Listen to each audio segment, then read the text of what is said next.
Olá, seja bem-vindo, seja bem-vinda a mais um episódio do IB Drops, o podcast do Capacitado, Centro de Estudos Cristãos da Igreja Batista de Vila Euro. Aqui é o Alexandre, mais uma vez com vocês, e eu queria lembrar para vocês que a nossa comunidade precisa ser uma comunidade que vive à sombra da cruz. Olá, eu sou a Tog, Thaís Galter. Que bom que vocês estão aqui de novo. E eu queria lembrar que quando a gente recebe algo de graça, não quer dizer que alguém já não pagou por isso. Puxa, muito bom. E olha, a gente está dando a dica para você que a gente está falando sobre cruz e a gente está falando sobre graça. E onde a gente encontra isso mais do que no livro de Gálatas. A gente vai falar mais sobre isso agora, durante todo o mês de julho. A gente teve uma reunião do pessoal do IB Drops, do pessoal do Capacitar, né, melhor dizendo, e a gente apresentou o tema de Gálatas, a gente queria falar em 12 episódios. Aí falaram, 12 episódios não pode, é muito. Aí a gente falou, 8 tá bom. Aí eles falaram que não, ainda era muito, então a gente acabou negociando por 4 e vai ficar em 4, e a gente vai falar em 4 episódios sobre o livro de Gálatas. E a gente tem um problema, porque o livro é pequeno, mas é absurdamente rico de significado, e ele ajuda nós compreendemos muito mais do que é viver em uma comunidade que vive à sombra da cruz. O livro de Gálatas, muito provavelmente, existe uma pequena divergência teológica, mas a grande maioria entende que foi o primeiro livro escrito pelo apóstolo Paulo. Isso aconteceu pouquíssimo tempo depois da morte de Jesus, aconteceu mais ou menos em 48, entre 48 e 51 depois de Cristo. E ele revela o foco principal da teologia de Paulo, que é a graça, que a cruz, tudo aquilo que ela significa, antes de tudo, é um símbolo da graça do Senhor. E eu queria agora convidar Tog para poder começar a trabalhar mais um pouquinho com a gente sobre essa ideia da cruz e a salvação. Bom, a gente, além de nos debruçarmos sobre o livro de Gálatas, de Paulo aos Gálatas, a gente usou como referência também o livro A Cruz de Cristo, de John Stott. A gente pegou um capítulo específico que ele fala sobre algumas afirmações de Paulo nessa carta aos Gálatas, e a primeira é sobre a cruz e a salvação, que é o que o Ale estava falando aí com a gente. Para falar sobre isso, sobre a cruz e a salvação, que a cruz implica na nossa salvação, sobre o nosso entendimento e a nossa compreensão sobre a salvação, eu vou ler com vocês o Gálatas 1, de 3 a 5, tá bom? Que Deus, o Pai e nosso Senhor Jesus Cristo, lhes dê graça e paz. Jesus entregou sua vida por nossos pecados, a fim de nos resgatar deste mundo mau, conforme Deus, nosso Pai, havia planejado. Toda a glória a Deus para todo sempre. Amém. Olha, são só 2 versículos que traz um monte de verdade a respeito da nossa salvação. Eu vou seguir mais ou menos o roteiro do que John Stott colocou para a gente. A primeira verdade que a gente tem é que a morte de Jesus, ela foi tanto voluntária quanto determinada. É daquelas coisas na Bíblia que a gente encontra 2 verdades e ela, na nossa cabeça, fica um pouco confuso, mas ela se cruza em algum momento, porque Jesus, ele se deu voluntariamente, ele se entregou pelos nossos pecados, mas, ao mesmo tempo, Deus já tinha determinado a sua morte, ele já tinha determinado esse preço em troca do pecado. Ele já tinha determinado que esse era o valor do pecado e já tinha determinado a morte de Cristo. Então, ele foi livre e voluntariamente para a cruz, ele foi autodoado, ele se doou, mas ele foi segundo a vontade de nosso Deus e Pai. Deus propôs, desejou a morte de Jesus, predisse isso lá no Antigo Testamento e Jesus aceitou. Jesus abraçou esse propósito de livre e espontânea vontade. Só lembrando que Paulo ele vai, mais uma vez, trabalhar no mesmo argumento quando, lá em Romanos 8, assim, é quando ele volta com a ideia e ele fala ao mesmo tempo com esse conceito, né? Acho que é 29, perto do 29, 30, não estou lembrando agora de cabeça, mas que ele fala aquela ideia que a gente trabalha ao mesmo tempo, a ideia de predestinação e a ideia de arbítrio, e ele coloca uma ideia junto com a outra, como ideias complementares e não opostas, né? Assim, aquele conceito assim. Eu lembro até que você deu aula na IBD nesse dia, e você falou, olha, nem estou fazendo, não estou falando nada, quem vai falar é Augusto Nicodemos Lopes, que eles um videozinho sobre isso, foi super ótimo quando você deu a aula. E assim, são conceitos que eles se complementam, né? a ideia de que Jesus fez porque ele quis, porque era da vontade dele, mas ele assim, aquilo também era feito porque estava no propósito do Pai. Ele amplifica esse conceito quando ele vai trabalhar em Romanos, e isso repercute para a gente até hoje, né?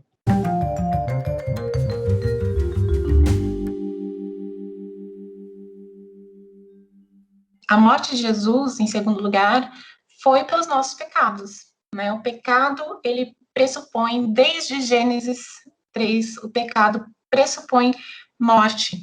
E aqui, Paulo, ele demonstra que se nós não morremos, quem morreu foi Cristo em nosso lugar, né? Ele morreu pelos nossos pecados, ele levou a penalidade dos nossos pecados, ele pagou o preço, né? Foi de graça, mas ele pagou o preço. Então, aquela conta que a gente tinha, né? Imagina que você tem uma conta no cartão muito alta que você não tem condições de pagar. No meio da crise pandêmica, vem alguém e paga essa conta por você. E você fica com o nome limpo. É isso que Jesus fez. Simplificando bem o que Jesus fez por nós, né? Além disso, a morte, o propósito da morte de Jesus foi nos resgatar. A gente já tinha um destino, e é engraçado quando a gente pensa, as pessoas pensam assim, mas pensando até com relação à predestinação, aí nossa, mas será que Deus é tão mau a ponto de predestinar alguns para o mal, né, para não estar com ele? Não, gente, não é isso. Deus é tão bom, tão bom, tão bom, que Jesus morreu no nosso lugar para nos resgatar, e todos nós que já estávamos destinados ao inferno por causa do nosso pecado, temos a possibilidade de sermos resgatados desse pecado. Hoje temos a possibilidade de nos livrar desse destino através da morte de Cristo, através da cruz de Cristo que nos resgatou. Então, o pensamento ao contrário, vocês conseguem compreender? Não é que Deus é mau ele escolheu alguns para irem para o céu. Não, é que a graça dele é tão abundante que Cristo morreu para nos resgatar, mesmo nós sendo pecadores e já tendo tido esse destino, que era o inferno. Uma das coisas que me assusta, assim, eu lembro Salmo 116, que tem até uma música do João Alexandre, que ele fala assim, cordéis das mortes me cercaram, angústias do inferno de mim se apoderaram. E, assim, é uma figura que Davi usava quando ele falava que ele estava no sufoco e que Deus veio e o abençoou e o tirou daquela situação difícil. E o que é interessante é que, por causa do pecado, por causa daquele pecado cometido lá no começo da criação, todos nós já estamos nesse lamaçal. Todos nós já estamos cercados desses cordéis. E estamos cercados de morte. Assim, mais uma vez citando Romanos, porque o salário do pecado, porque assim, o resultado, a consequência do pecado é a morte. Esse já é o nosso destino. Assim, nós somos assim, originariamente no plano, não no plano divino, mas assim, por conta da consequência da ação humana, o nosso propósito era a morte. O nosso foco era a morte. E a interferência divina, isso que você estava comentando, a interferência divina, a ação do Senhor e o cumprimento disso através de Jesus na cruz, faz com que esse plano seja alterado, faz com que a gente tenha uma situação completamente nova e completamente diferente. E tudo aquilo que era propósito, você fala o seguinte, olha, o meu destino é a morte, o meu destino é o inferno, o meu destino é ficar longe do Senhor. Porque o significado de inferno, meu irmão, não é você chegar e você pensar aquele diabinho do paraíso perdido, sabe? Com aquele rabo, aqueles 2 chifres, aquele tridente te espetando. Não, não é isso. O inferno é uma ausência completa da presença de Deus. É você não sentir o conforto do Espírito Santo, você não sentir a amizade do Jesus, você não sentir o amor forte do Pai. É você não sentir nada disso pelo resto da eternidade. É isso que é inferno para mim, é isso que é inferno para você. E era para isso que nós estávamos destinados. E quando Paulo fala, você foi resgatado, ele fala o seguinte, olha, esse plano foi mudado, esse plano foi alterado, porque Jesus interferiu. Jesus mudou a regra do jogo. Ele colocou em regra em jogos de computador, um cheat code, sabe assim, de você colocar assim, um macete para falar o seguinte, olha, dá para mudar essa regra, dá para mudar isso. E isso foi através do resgate que Jesus cumpriu na cruz. Acho que é importante a gente reforçar essa ideia e ter isso bem claro, que não é que, como o Tog estava dizendo agora, não é que Deus é mau e permitiu que as pessoas morressem. Não, mas Deus é tão bom que apesar de eu ter feito tudo o que eu fiz e eu continuar hoje, continuo pecando, continuo agindo de forma errada, ainda assim Ele me ama e ainda assim Ele cria uma válvula de escape.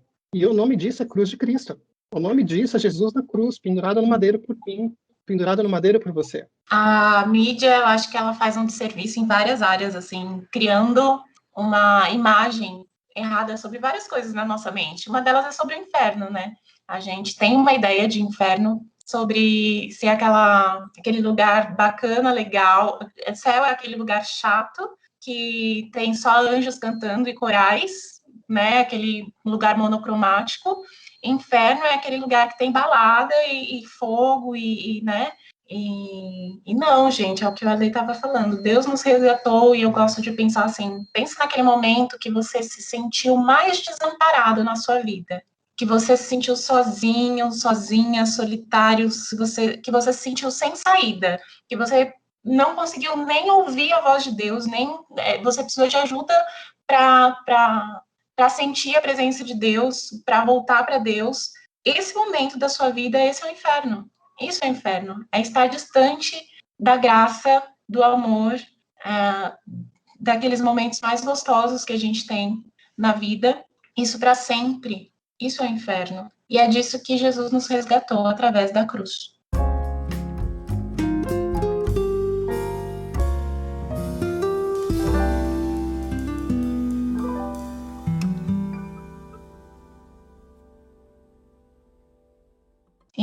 E Paulo ele continua falando aos Gálatas, e ele fala sobre esse presente da morte de Jesus trazer para nós, dar para nós graça e paz. É a nossa saudação, né? Quantas vezes a gente fala graça e paz, irmãos, como algo tão comum. É tipo boa noite, né? Boa noite. E a gente nem pensa a respeito disso. Quando Paulo usa essa saudação, ele está revelando, ele está denotando que a morte de Cristo nos trouxe a graça, que é imerecida, que é o favor de Deus em nós, e nos trouxe a paz, que é a reconciliação para com Cristo. Se Cristo nos resgatou através da sua morte, ele também nos reconciliou para com Deus, porque todos pecaram, e aí de novo Romanos, né? Estão separados da glória de Deus. E só através da cruz de Cristo e da morte de Cristo a gente pode se reconciliar com Ele, e a gente pode ter paz com Deus. A gente não é mais inimigo de Deus, agora a gente é amigo de Deus. E Cristo, através da cruz dele, nos reconcilia com Deus. E isso é fruto da graça de Deus. Não tem nada que a gente possa fazer para merecer ser reconciliado com Deus, ter paz com Deus. Só a graça faz isso com a gente. Só a cruz de Cristo faz isso com a gente. É porque Gálatas e Romanos se conversam o tempo inteiro. Todo o tempo. Os textos se completam o tempo inteiro. Ou seja, é um tema tão importante que Paulo vem e ele reforça isso em mais de um texto bíblico, para você ver a importância do texto. Ou seja, não que Gálatas seja pequeno ou que Romanos seja pequeno, mas graça era tão importante para Paulo que ele chega e fala, não, a gente precisa falar disso mais vezes para públicos diferentes, para que todo mundo saiba. Uma outra coisa que é também interessante é que a gente sempre eu tento lembrar da ideia do nosso relacionamento vertical com Deus, e o nosso relacionamento horizontal em igreja e também dentro da sociedade, né? Porque, assim, uma das coisas, assim, quando a gente fala em graça e paz, e é divertido que a gente fala isso com os irmãos da igreja, né? Quando a gente cumprimenta, a gente recebe, e que a gente tem que lembrar, como você acabou de lembrar pra gente, que a graça é aquilo que você recebe de Deus, apesar de você não merecer, entendeu? E paz é aquilo que a gente tem com Deus, apesar de nós não merecermos. Assim, a gente tem paz com Deus, e é uma coisa forte que, assim, não é que a gente tenha a paz de Deus, que a gente tem uma paz que excede todo entendimento. Quando Paulo fala isso, tanto em Gálatas, quando ele fala em Romanos, ele está falando, não, você era inimigo de Deus, estava afastado de Deus, estava separado de Deus. E apesar de tudo isso, a graça do Senhor, a graça de Jesus manifesta na cruz, te reconcilia.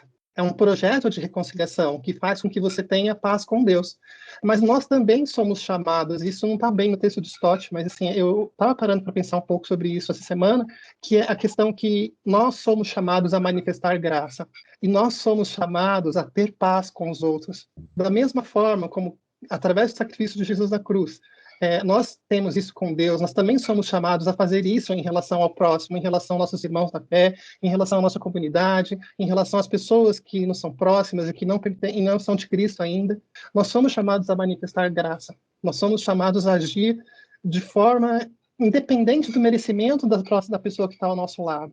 E nós somos chamados a ser pessoas que são embaixadores da paz, que trazem paz e tranquilidade no meio desse mundo conturbado. A gente, não sei quando você está ouvindo esse podcast, torço muito para que você esteja ouvindo quando essa pandemia estiver completamente no passado.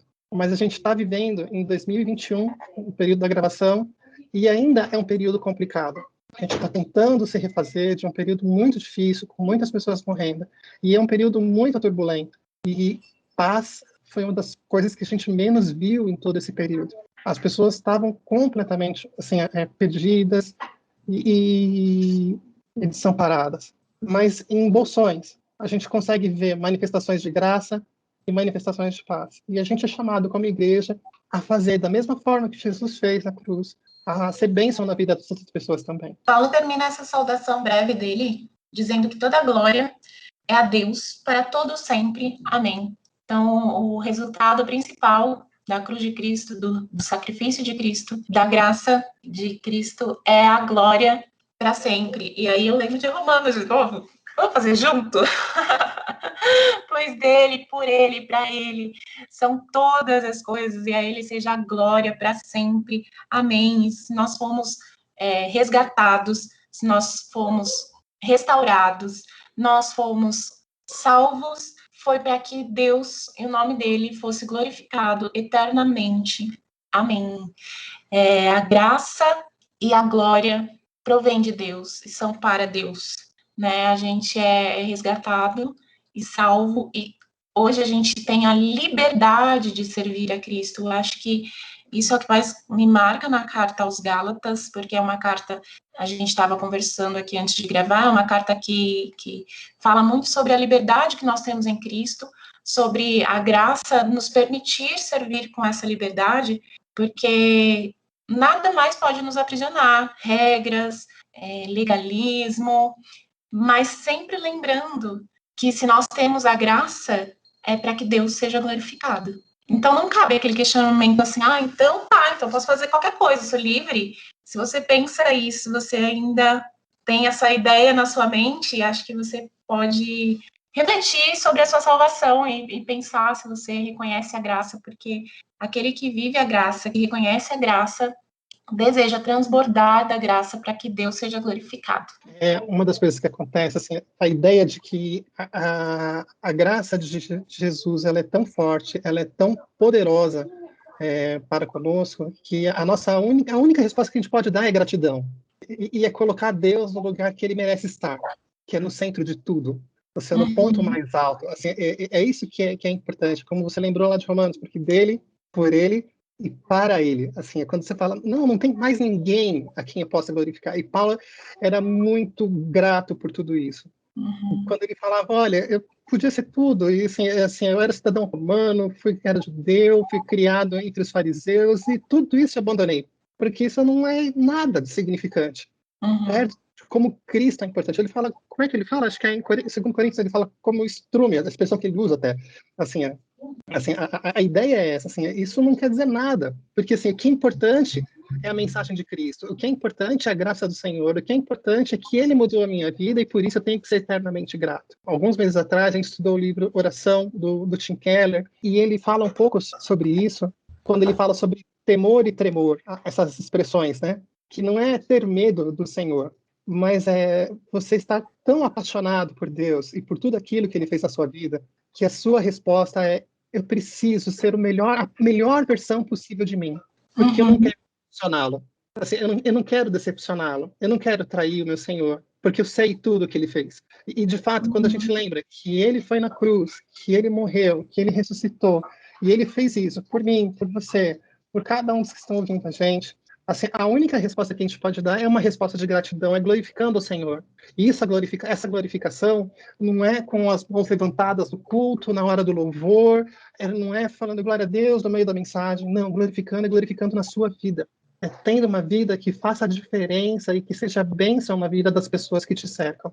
É sendo um bom testemunho, sendo um bom cristão, fazendo diferença.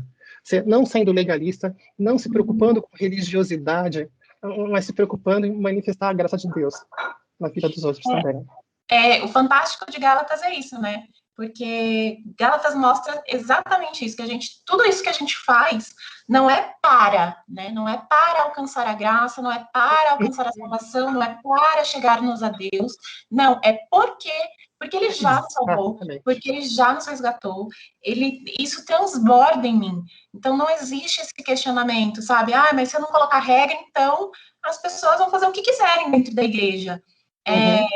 Sim, se elas não forem resgatadas pela graça de Cristo, porque se forem, a graça vai transbordar, e o que vai acontecer dentro da igreja é a glória para Deus. Exatamente, uma coisa que a gente tem que lembrar, que assim,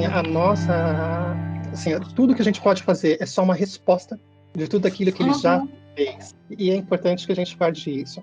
Só lembrando que a gente só trabalhou hoje com Gálatas capítulo 1, versos 3, 4, 5 e uma palhinha do 6 que a gente não chegou a citar, mas assim, indiretamente a gente fez referência. Ou seja, a gente nem arranhou a superfície desse livro. E tem muito ainda para falar. Nós temos 3 episódios que eu tenho certeza que serão impactantes na vida de vocês. E se puder, se dedique a ouvi-los também, comentar com seus amigos, divulgar esse podcast para que ele seja bênção na vida de outras pessoas também. Tog, eu agradeço a sua presença. Eu posso só ler a última frase do Stott? Lógico que sim, com toda certeza. Acho muito legal dar uma resumida no que a gente falou. Aqui, pois, em uma sentença carregada, encontra-se a primeira declaração de Paulo em Gálatas acerca da cruz. Embora ela tivesse sido determinada eternamente pela vontade do Pai, Jesus se entregou voluntariamente por nós. A natureza da sua morte foi sofrer a penalidade pelos nossos pecados, e o seu propósito, resgatar-nos da antiga era e transferir-nos à nova era, na qual recebemos graça e paz no presente, e Deus recebe glória para sempre. Amém. A gente estava comentando um pouquinho antes, né, eu e a Tog, como é que a gente tem até dificuldades às vezes com o Stott, porque ele escreve de uma forma tão poderosa, em um texto tão curto, que a gente lembra, assim, a gente fala, uau, assim. E, assim, se você ainda não leu A Cruz de Cristo, meu irmão, minha irmã, recomendamos fortemente que você faça esse investimento na sua vida, assim, espiritual, que você possa se dedicar um pouquinho à leitura desse livro, e dedicar mesmo, a investir tempo, e não adianta, esse não é um livro para você ler no ônibus, esse não é um livro para você ler no intervalo do seu trabalho, esse é um livro para você ler em silêncio, com a sua Bíblia do lado, e se possível com aquele bloquinho de anotações, porque vai ter coisa para você anotar assim. E uma coisa que é interessante é que a gente sempre vai ter novidades para trabalhar. O livro de Gálatas, que é um dos pontos de referência que Stott trabalha, é muito rico. Quero contar muito com vocês nos próximos 3 episódios, para a gente se aprofundar mais e mais nesse livro. Um grande abraço a todos. Tog, muitíssimo obrigado pela participação no episódio de hoje. Tchau, pessoal. Tchau, pessoal. Obrigada por estarem aqui conosco. Obrigada, Dei. Obrigado.